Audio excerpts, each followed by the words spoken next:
مومن تو وہ ہیں جو اللہ پر اور اس کے رسول پر ایمان لائے، اور جب کبھی ایسے کام کے لیے جو جمع ہو کر کرنے کا ہو پیغمبر کے پاس جمع ہوں تو ان سے اجازت لیے بغیر چلے نہیں جاتے۔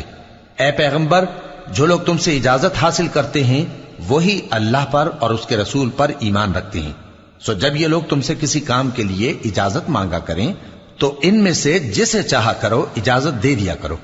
اور ان کے لیے اللہ سے بخشش مانگا کرو، کچھ شک نہیں کہ اللہ بخشنے والا ہے، مہربان ہے۔ مومنو، پیغمبر کے پکارنے کو ایسا خیال نہ کرنا جیسا تم آپس میں ایک دوسرے کو پکارتے ہو، بے شک اللہ کو وہ لوگ معلوم ہیں جو تم میں سے آنکھ بچا کر کھسک جاتے ہیں۔ تو جو لوگ ان کے حکم کی مخالفت کرتے ہیں ان کو ڈرنا چاہیے کہ ایسا نہ ہو کہ ان پر کوئی آفت پڑ جائے یا تکلیف دینے والا عذاب نازل ہو۔ دیکھو، جو کچھ آسمانوں اور زمین میں ہے سب اللہ ہی کا ہے، جس طریق